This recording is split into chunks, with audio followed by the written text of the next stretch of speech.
So here's the thing about first impressions. They matter, especially when you're the first human to join the Galactic Coalition's military forces, and especially when you're standing in front of about 40 different alien species who all think they know exactly what humanity brings to the table. Spoiler alert, they didn't. Private Jake Morrison, Calcine Jinx, because apparently the universe has a sense of irony, stood in the Coalition's primary weapons demonstration facility on Station Apex 9. Around him, the various representatives of the galaxy's finest military traditions watched with what could charitably be called skepticism. The Thoraxians clicked their mandibles dismissively. The Quinn floated in their containment spheres, emanating what their translators rendered as profound disappointment. And then there was General Krax. General Krax was something special. Imagine if a Komodo dragon and a bodybuilder had a baby, then gave that baby for arms and an ego the size of a small moon. Krax had 147 campaigns across the galaxy. His scales bore the scars of 1,000 battles, and his chest displayed enough medals that he clinked when he walked. He was, by all accounts, a legitimate military genius. He was also, as Jake was about to discover, a complete and utter jackass. The human will now demonstrate its species' combat capabilities, Crocs announced, somehow making the word human sound like an insult. His translator rendered his voice with a perpetual sneer. We have heard much about Earth's warrior tradition. Let us see if the reality matches the mythology. Jake picked up the standard-issue Coalition plasma rifle. It was a decent weapon, actually. Good weight distribution, minimal recoil, effective range of about 800 meters. He'd read the specs during the 3-month journey to Coalition space. The target stood 50 meters away. Stationary. Roughly humanoid-shaped. A child could hit it. Jake aimed. Fired.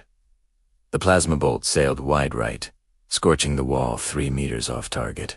The room went silent, except for a few poorly suppressed snickers from the Thoraxian delegation. Perhaps, Krax said, his forearms crossing in what was apparently the universal gesture for smug superiority.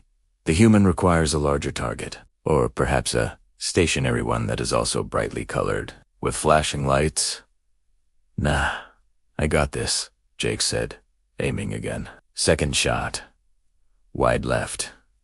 Not even close. Third shot. He hit the ceiling. The ceiling. Krax's laughter boomed through the facility, and this time the other species joined in. The Thoraxians were clicking so hard it sounded like mirage. Even the usually diplomatic Quinn were pulsing with what their translators labeled as amusement. This, Krax declared, wiping an actual tear from his reptilian eye. This is humanity's great warrior tradition. Earth sent us someone who cannot hit a stationary target at 50 meters. He turned to address the assembled representatives. I questioned why the Council accepted Earth's application to join the Coalition. Now I know. It was clearly a clerical error. Jake lowered the rifle and shrugged. Yeah, not my best work. Maybe I'm nervous. Nervous, Krax repeated, savoring the word. Yes. That must be it. Tell me, human, what role did you expect to serve in our military? I just go where I'm told, General. Excellent. I am telling you now, you will serve in our sanitation corps. Mop duty. It is the only assignment where your aim will not result in friendly casualties. Krax turned to his aide, a smaller reptilian who looked perpetually terrified. Log this demonstration. Humanity's combat rating, negligible. Recommended assignment, non-combat support roles only. The other representatives nodded sagely, already composing their reports back to their homeworlds. Earth, the reports would say, had vastly oversold its military capabilities. The humans would be useful for cleaning duties and perhaps light maintenance. Nothing more. Jake set down the rifle and walked out of the demonstration facility, his expression never changing from mild disinterest. Behind him, the laughter continued, and if anyone had been paying attention, they might have noticed a slight smile playing at the corner of his mouth. But nobody was paying attention. Not yet. 3 days later, everything went sideways. Which, Jake was learning, was pretty much standard operating procedure in the Coalition military. The Vrexian Horde. Because apparently, the galaxy had not gotten the memo about avoiding cliché villain names, launched a surprise assault on 17 coalition positions simultaneously. The attack was coordinated, brutal, and far more sophisticated than anything the Vrexians had demonstrated before. Within 6 hours, they'd captured the communications hub on Epsilon, a planet that Jake had been assured was strategically irrelevant and totally safe. Narrator's note: it was neither. The Coalition's response was immediate and panicked. Every available soldier was mobilized, loaded into troop transports, and shipped to Epsilon 7.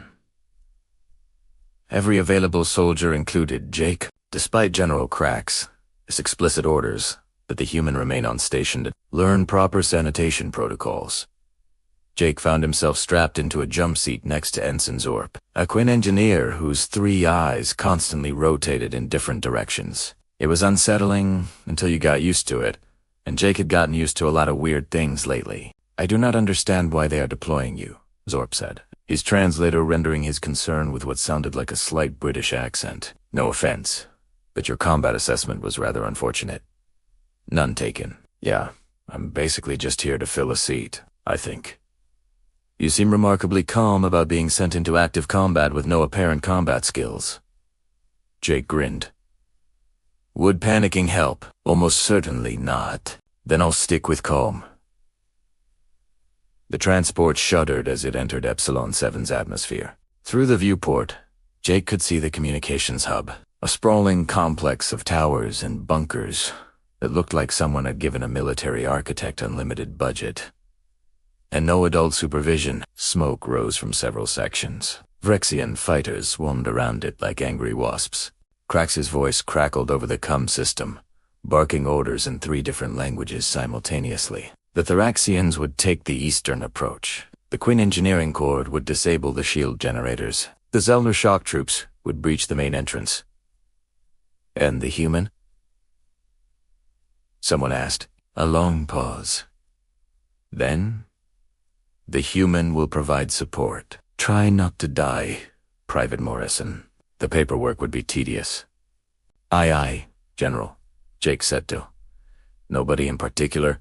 The landing was rough. The kind of rough where the transport pilot announced they were executing a tactical descent, which everyone knew meant controlled crash. They hit the ground hard enough that Jake's teeth rattled, and the rear hatch blew open in a cloud of hydraulic fluid and optimism. "Go. Go." Someone screamed. The Coalition forces poured out into chaos. Plasma fire lit up the purple twilight of Epsilon 7. Vrexian soldiers, ugly bastards that looked like someone had started designing a crab and gotten bored halfway through, fired from entrenched positions. The Thraxians rushed forward with typical Thraxian bravado, which is to say, without any plan whatsoever, and immediately got pinned down by a machine gun nest. Crax's careful strategy lasted approximately 45 seconds before the Vrexians revealed they'd been studying Coalition tactics and had prepared specific counters for every standard maneuver. The eastern approach was mined. The shield generators were fake. The main entrance was a kill box. The General's voiceover comms shifted from confident to concerned to barely controlled panic in the span of 3 minutes. And somewhere in all that chaos, Jake and Zorp got separated from the main force. They ran through what appeared to be an abandoned industrial sector, Vrexian patrols sweeping behind them. Zorp's 3 eyes spun frantically. "We are extremely lost. And by extremely lost, I mean we will die here." "Probably not," Jake said, scanning the buildings around them. He was looking for something specific, though Zorp couldn't figure out what. "Your optimism is either inspiring or evidence of severe head trauma." "A little bit of both, honestly." Jake pointed to a half-collapsed tower about 300 meters away. "That'll work." "Work for what?" "You'll see. Come on." They climbed the tower, Zorp complaining in 3 different tones simultaneously, which Jake learned was how Quinn expressed existential dread. At the top, Jake found what he was looking for: a clear line of sight across the entire battlefield. He pulled out his rifle and settled into position. "Oh, good," Zorp said flatly. "We have climbed to an elevated position so the Vrexians can shoot us from multiple angles." "Excellent tactical thinking," Jake just smiled and started scanning the battlefield through his scope. "Private Morrison," Zorp said carefully. "I do not wish to be rude, but you cannot hit a stationary target at 50 meters. What exactly is your plan here?" "My plan," Jake said, adjusting his scope, "is to see if General Crack still looks smug when I am not aiming at his stupid target range." And before Zorp could ask what that meant, Jake pulled the trigger. 370 meters away, a Vrexian commander who had been directing artillery fire suddenly jerked backward and collapsed. His troops stared in confusion at their fallen leader, then scattered as plasma fire erupted around them. "Coalition comes lit up immediately. Confirmed kill on enemy artillery commander, Sector 7. Who made that shot?" "The Raxian sniper team. Report." "Negative. We do not have line of sight to Sector 7 Zelnor marksman units." "Negative." Jake was already tracking his next target, a Rexian signals officer coordinating their defense from what she thought was a safe position behind 3 meters of reinforced wall. She wasn't accounting for the refraction angle through the building's shattered windows. He fired. The plasma bolt ricocheted twice. Basic geometry and physics, doing exactly what they were supposed to do. The signals officer dropped. "Enemy communications disrupted in Sector 4. Unknown shooter." Crax's voice cut through the chatter. "All sniper units, report your positions and targets immediately," while the various coalition snipers confirmed they were pinned down or focused on other areas. Jake eliminated to more high-value targets. A logistics coordinator trying to redirect Rexian reinforcements. A heavy weapons specialist setting up what looked like a very nasty artillery piece. Zorp's eyes had stopped spinning and were now all focused on Jake. "You," the Quinn said slowly, "are a very good shot. I'm okay. That is what humans call an understatement. Yes, you are not okay.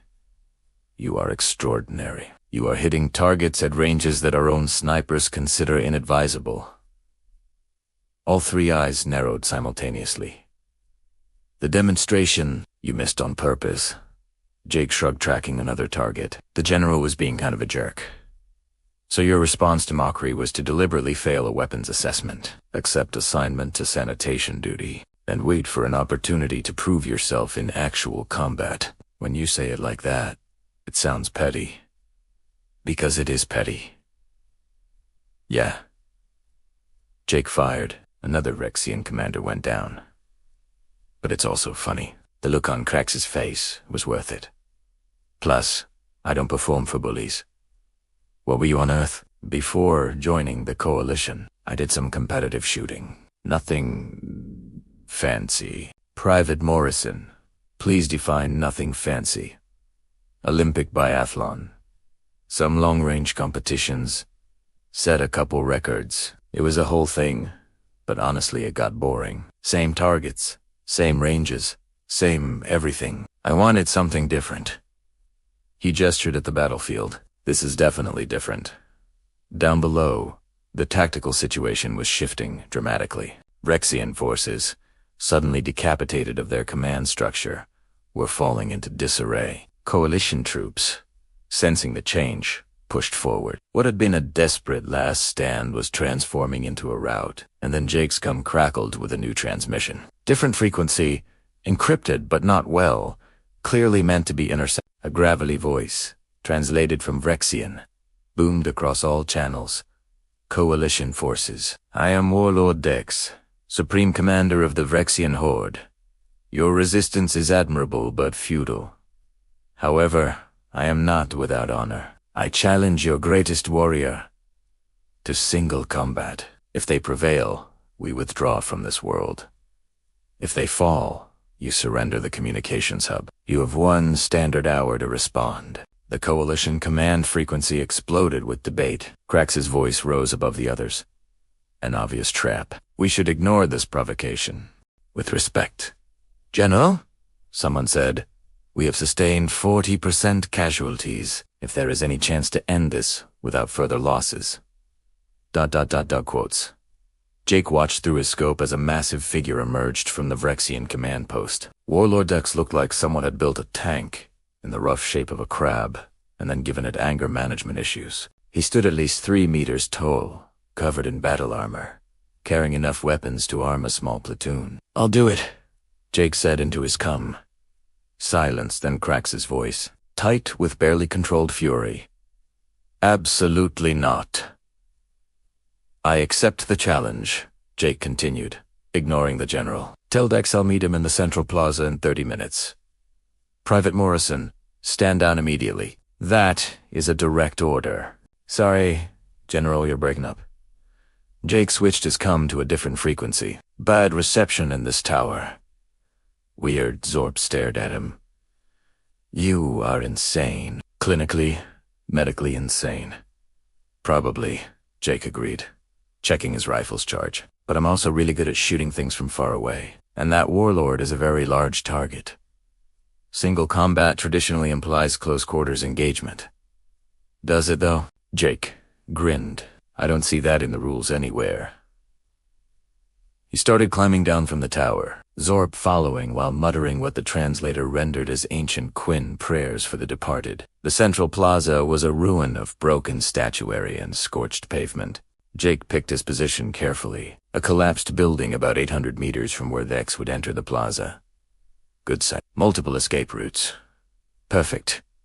Coalition forces held their fire, watching with a mixture of horror and morbid curiosity. Rexian troops formed up around the plaza, eager to watch their commander crush the upstart challenger. Vex entered the plaza exactly on time, because warlords are nothing if not punctual. He raised his weapons and bellowed a challenge that probably sounded impressive in the original Rexian, but the translator rendered as, "Face me, coalition warrior, and know the futility of opposing the horde. Let your greatest champion step forth so that I might crush them beneath my ...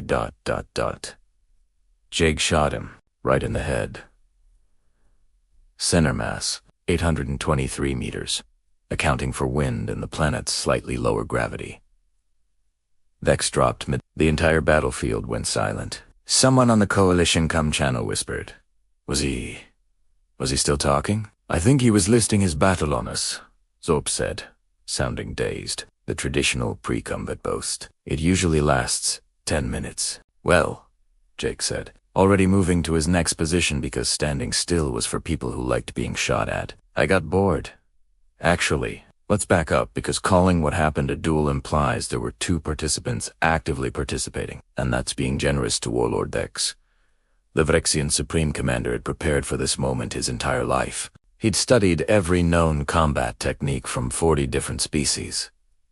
He'd upgraded his armor with the finest technology the Horde could steal. He'd composed a 14-stanza battle poem detailing his inevitable victory. He'd even practiced his triumph roar. He managed to deliver 1.5 sentences before Jacob's plasma bolt caught him between his primary and secondary eyes. To be fair to Dex, he probably had UN considered that his opponent would treat single combat as a suggestion rather than a rule. In his defense, most species viewed such challenges as honor-bound traditions, requiring both participants to dramatically enter the arena, exchange ritual insults, and engage in close-quarters combat while inspiring music played. Jake viewed it as a target at medium range. The Vrexian forces stood frozen, staring at their fallen commander. Coalition troops were equally stunned, but for different reasons. General Krax's voice finally broke the silence, crackling over every channel.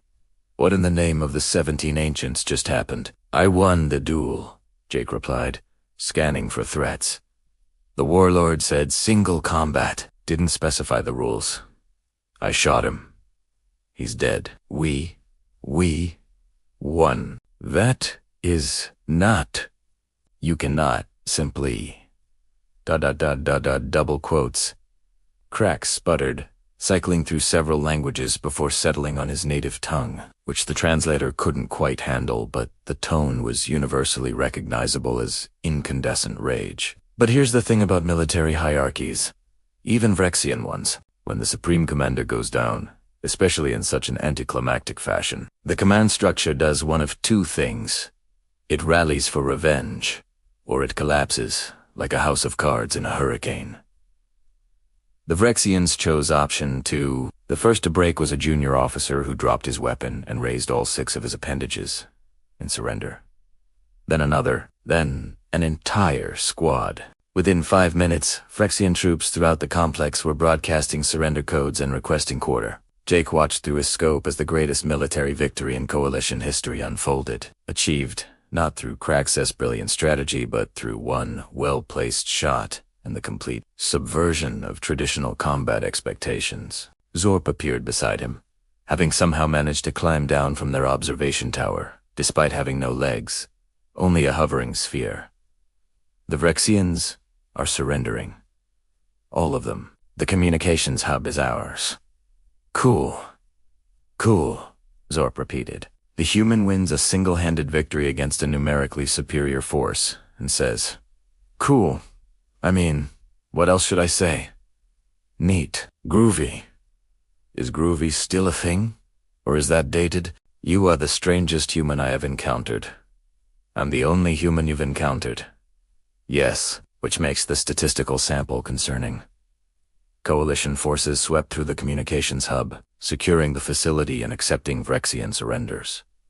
The prize was even better than expected. The hub didn't just coordinate Coalition communications in this sector. It contained encrypted data on every Phyrexian military position, troop movement, and strategic plan in the entire quadrant. When Krax learned this, he immediately began planning the largest coordinated assault in Coalition history. 47 campaigns worth of military genius went into designing an elaborate multi-pronged offensive that would crush the Phyrexian horde once and for all. And then someone made the mistake of asking Jake what he thought. "I think," Jake said slowly, studying the data they'd recovered, "that we're overthinking this. The Phyrexians put their entire high command in one fortress on their homeworld. Says so right here in their contingency plans. They're probably gathering there right now to figure out what went wrong." "Obviously," Krax snapped, "which is why we must mobilize the entire fleet for a coordinated assault. I'm already calculating the optimal approach vectors. Or," Jake said, "I could just go shoot them." The strategy room went quiet. "You want to infiltrate the most heavily defended fortress in Phyrexian space," Krax said, each word precisely enunciated. "Alone, and simply shoot the entire high command." "Yeah, that is the most ridiculous tactical proposal I have ever heard." "Is it though? Because I'm pretty good at shooting things, and they're all going to be in one place, and nobody's expecting it because it's ridiculous." Zorp's 3 eyes were spinning again. He makes a compelling point. He makes no point whatsoever. This is not strategy. This is suicide with delusions of grandeur. Jake shrewd. "Give me 72 hours. If I'm not back by then, feel free to do your massive fleet assault thing." Krax opened his mouth, closed it, opened it again, then made a sound like a very angry tiger. "Finally," he said. "Fine. Take a stealth shuttle. Report every 6 hours. If you miss a single check-in, I am pulling you out and demoting you to actual mock duty for the rest of your natural life. Deal." Jake stood to leave, then paused. "Hey, General, can I borrow something?" "What?" "Your battle flag. The fancy one with all the medals and honors on it." Krax's forearms crossed suspiciously. "Why?" "Thought it should see some action, you know, for morale." Every tactical instinct Krax possessed told him this was a bad idea, but refusing would look petty in front of the other commanders.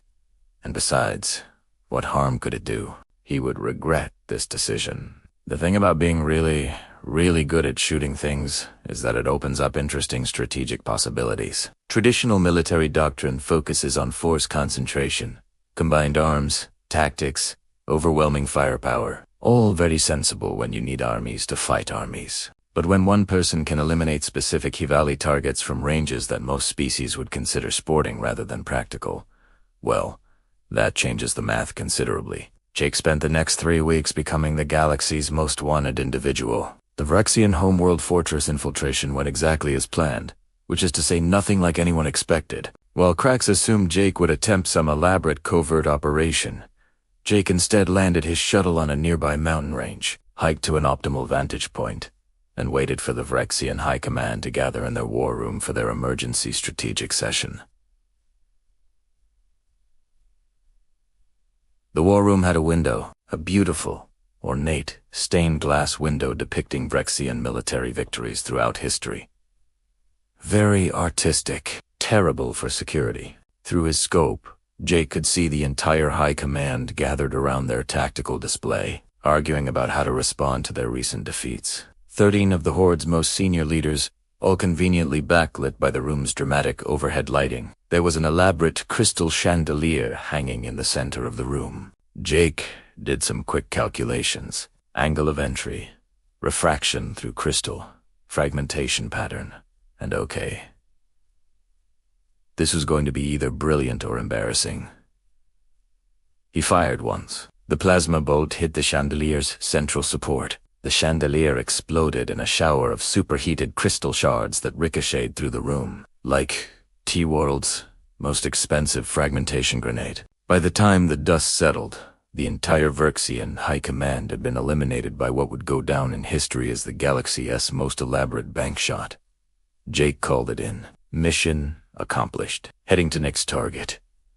Krax's response was just static and what might have been crying. From there, things escalated. Coalition intelligence provided Jake with a list of high-value targets, and Jake provided Coalition intelligence with a list of corpses. He worked his way through Vrexian territory like a very polite natural disaster, eliminating commanders, destroying key infrastructure, and generally causing the kind of chaos that military planners dream about. Each mission showcased a different aspect of his abilities. On Vrexia Sevan, he took out a munitions depot by shooting the structural supports of the building above it, causing a perfectly timed collapse. On Vrexia 12, he eliminated a admiral by calculating the ricochet angle through a maze of metal corridors. On Vrexia 19, he didn't even fire his rifle. Just used a laser designator to guide a coalition strike right through the Vrexian shields.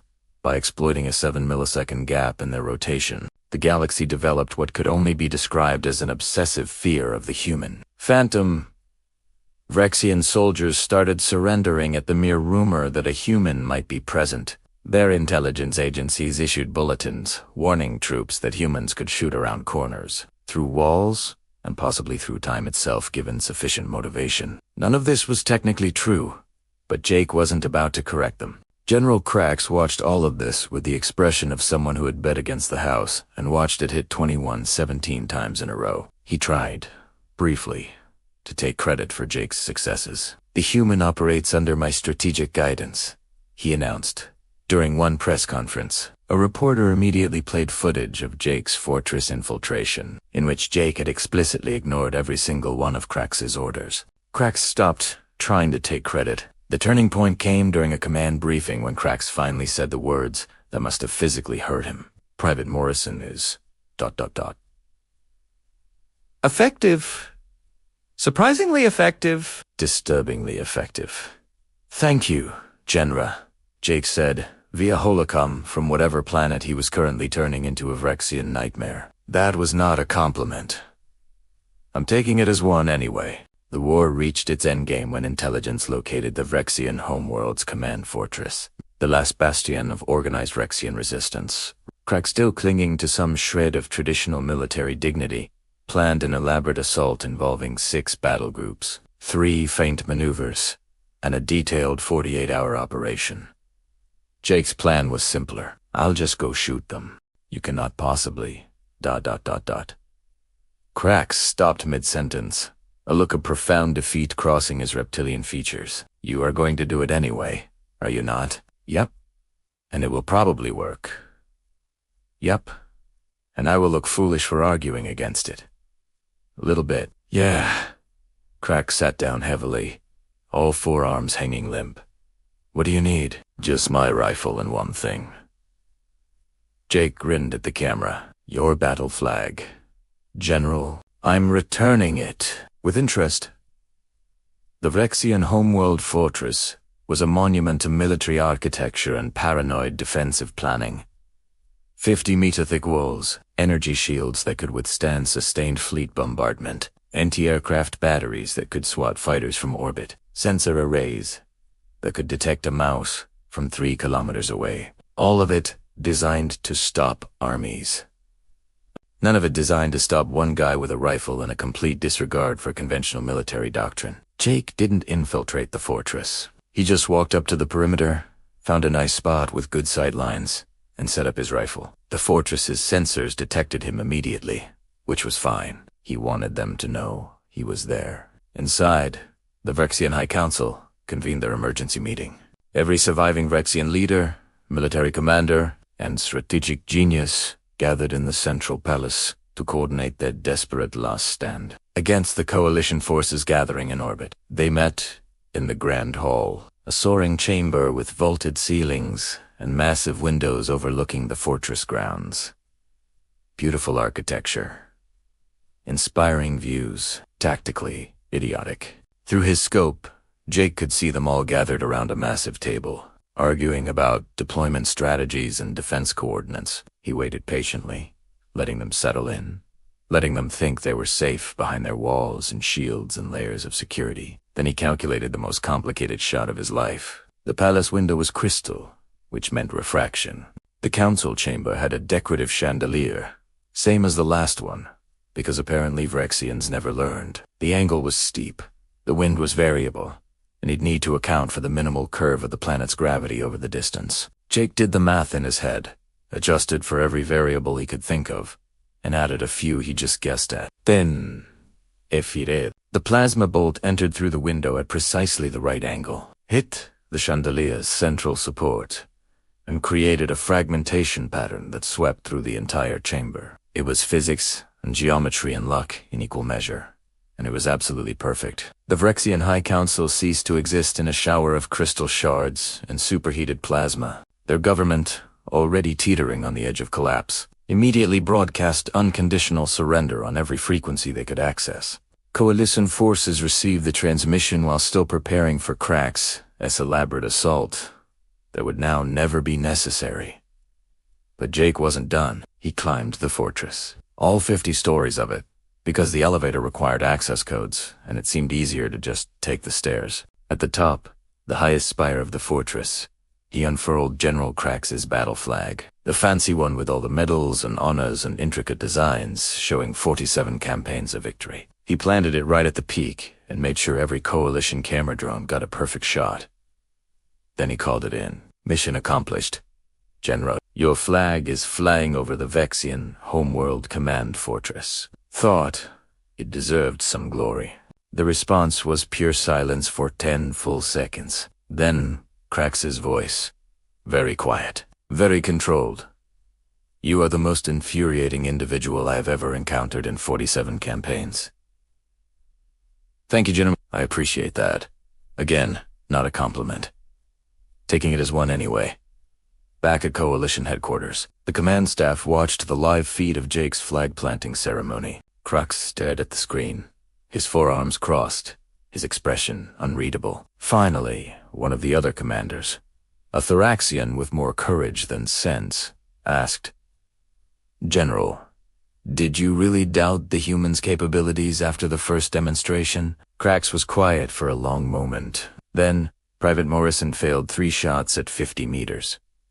Impossible shots. Shots that a recruit with basic training should complete easily. And yet, in actual combat, In actual combat, he has eliminated 43 high-valid targets, disrupted an entire military command structure, and single-handedly ended a war that was projected to last 3 years.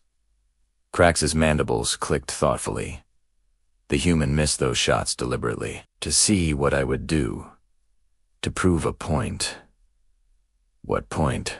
That I am an arrogant fool who judges capability based on performance in artificial scenarios rather than actual achievement.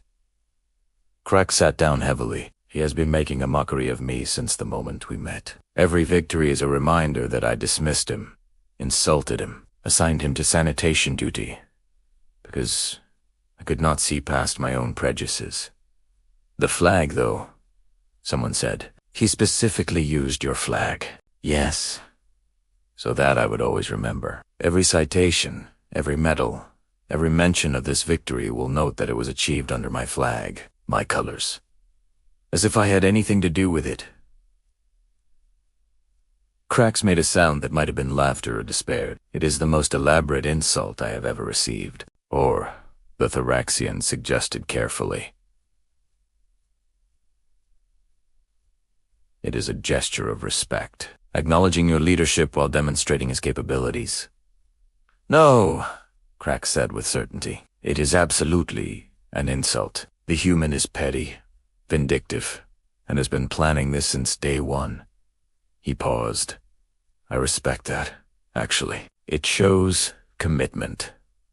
The medal ceremony was held 3 weeks later, after the Vrexian surrender was formalized and coalition forces had secured the former Horde territories. Every major species sent representatives. The chamber was packed with military brass, politicians, and media drones. Jake stood at attention in his dress uniform, which he had to get tailored because apparently humans were shaped differently enough for most species that standard sizes did unfit. General Krax himself presented the medal, the coalition's highest honor for valor. As he draped it around Jake's neck, he leaned in and whispered, I know what you did.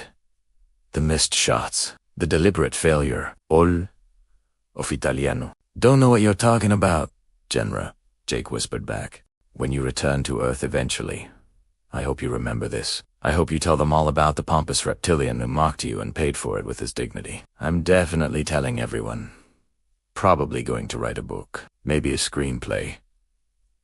Krax pulled back, and for just a moment, Jake thought he saw the general smile. Then the moment passed, and Krax returned to his formal military bearing. The ceremony concluded with a demonstration of coalition weapons, a tradition meant to showcase military might and technological advancement. The assembled dignitaries watched as various species displayed their marksmanship skills. When it came to humanity's turn, Jake stepped up to the firing line. The same setup as 3 months ago. Stationary target at 50 meters.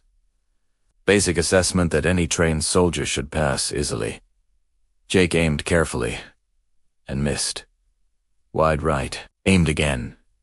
Missed. Wide left. Third shot hit the ceiling. Fourth shot hit the wall. Fifth shot somehow managed to miss the entire target range. The chamber fell silent. Confused whispers rippled through the crowd. The media drones zoomed in, looking for an explanation. Jake set down the rifle, turned to General Krax, and winked. Krax's expression cycled through confusion, realization, and what might have been grudging admiration. Then he started laughing, a deep, booming laugh that echoed through the chamber, and after a moment, the other commanders joined in, because they finally got the joke. Jake Morrison was exactly as good as he needed to be, when he needed to be, and not a moment before. He performed when it mattered, and only when it mattered. And if you mocked him, if you dismissed him, if you pushed him aside and called him useless, well, he'd remember that. And he'd make absolutely certain you remembered it too, right before he saved your entire civilization while making you look like an idiot. Later, in the officer's lounge, Krax found Jake nursing a drink that smelled vaguely toxic, and probably was. You are never going to let me live this down, are you? Krax asked. Nope, Jake said cheerfully. The flag will be in every history book. Every account of the war will mention that it was my banner flying over the enemy fortress. Yep, achieved entirely by your efforts, while I planned elaborate operations that never materialized. Pretty much, yeah. Krax sat down across from him, his forearms folding in what Jake had learned was the reptilian equivalent of resignation. I underestimated you, deliberately and completely. I judged your entire species based on 3 shots at a training range. You did, Jake agreed. And honestly, thanks for that. You are thanking me for insulting you and assigning you to sanitation duty. General, if you'd been nice to me on day 1, if you'd welcomed me and given me a fair chance, I probably would have just done my job competently and gone home when my tour was up. Jake grinned, but you were a jerk. You made it personal, and that gave me motivation. Spite, Krax said flatly. You accomplished all of this out of spite. Spite is a very powerful motivator. Spite got me through Olympic training. Spite got me through selection trials. Spite has been the driving force behind most of my major life achievements. Krax was quiet for a moment, processing this. Then he raised his own drink. To spite, then, the most underrated military asset in the galaxy. Jake clinked his glass against Krax's. To spite, and to you, General, for being just enough of a jackass to make this fun. I am still your commanding officer. Are you going to assign me to mop duty again? No. Then I think we're good. They drank in companionable silence, two soldiers who had come to understand each other through the universal language of petty revenge, and earned respect. Finally, Krax asked the question that had been bothering him since the weapons demonstration. Those first 3 shots, you missed the target, hit the ceiling, and nearly took out a support pillar. Were you actually trying to hit those specific spots? Jake's smile widened. Devosot. That was 20 centimeters from where I aimed. The ceiling shot. 15 centimeters off. The support pillar shot. Yeah, that one got away from me a bit. I was going for the one next to it. Krax stared at him. You were deliberately missing while aiming at specific alternative targets. Had to make it look convincing. Can't just miss randomly. That looks like incompetence. But if you miss in a pattern, if you hit other things consistently, well, that's something else entirely. What is it? It's a human sending a message. Jake finished his drink, the message being, don't judge me by your standards. Don't put me in a box. And definitely do want to assume you know what I am capable of, based on what you think you've seen. Krax absorbed this, then nodded slowly. Your species is going to be very interesting to work with. Oh, you have no idea. Wait until my replacement shows up. Your replacement? Yeah, Earth's sending someone new. My tour's almost up. They're rotating in fresh personnel. Jake's grin turned wicked. Her name's Kelly Martinez. Olympic archer. 8 gold medals. World record holder. Has a personality that makes me look easygoing. And she will also deliberately fail her initial assessment. Oh, probably not. Kelly's not really into subtle psychological warfare. She's more of a direct approach kind of person. Meaning she'd probably ace the assessment. Demand immediate frontline deployment, and then get annoyed when you assign her somewhere she considers boring. Jake stood up, stretching. Should be fun to watch, though. I'm sticking around for a few weeks to help with the transition. Wouldn't want to miss the fireworks. Krax's forearms went limp. There are more humans coming. Many more. Oh yeah. Earth signed a 10-year commitment to the Coalition. We're sending 10,000 personnel over the next year. All branches, all specialties, engineers, medics, pilots, tacticians, and yes, general, more people like me. 10,000 humans with chips on their shoulders and something to prove. Well, when you put it like that, it sounds bad. But think of it this way. You've got 10,000 highly motivated individuals who respond really well to challenges and perform best when people tell them they go and do something. Jake patted Krax on one of his shoulders. Just, maybe try being nice to them first. Skip the whole mockery phase. Learn from your mistakes. And if I am nice to them, then they'll probably be boringly competent and professional. But where's the fun in that? Krax watched Jake leave the officer's lounge, then looked down at his drink. 47 campaigns. 47 victories achieved through careful planning, overwhelming force, and traditional military doctrine. And then one human with a rifle and a grudge had accomplished more in 3 weeks than Krax's entire career had prepared him for. The galaxy was changing. Earth had joined the Coalition, and with them came new perspectives, new tactics, and apparently a cultural affinity for accomplishing the impossible while making it look like an elaborate joke. General Krax, veteran of 47 campaigns, decorated hero of the Coalition, and now the galaxy's most famous victim of human pettiness, raised his glass one more time. To humanity, he said to the empty room. May they never decide we are their enemies. Somewhere in the base, Jake was already planning his handover to Kelly. He'd prepared a full briefing, complete with tactical assessments, cultural notes on the various species, and a detailed list of which commanders were easy to work with and which ones needed what he called attitude adjustments. General Krax's file was particularly detailed. The war was over. the Vrexian horde had surrendered. Peace would be negotiated, treaties signed, new borders drawn. The coalition had gained territory, prestige, and a very important lesson about underestimating their allies. And somewhere in 1,000 history books being written across the galaxy, in 1,000,000 news reports being filed, in countless tactical analyses being conducted at military academies, the story was already solidifying into legend. The story of how General Krax mocked humanity's aim on day one, and how the war ended with a human holding the general's flag over the enemy fortress, having single-handedly accomplished what an entire fleet couldn't, all while making it look easy.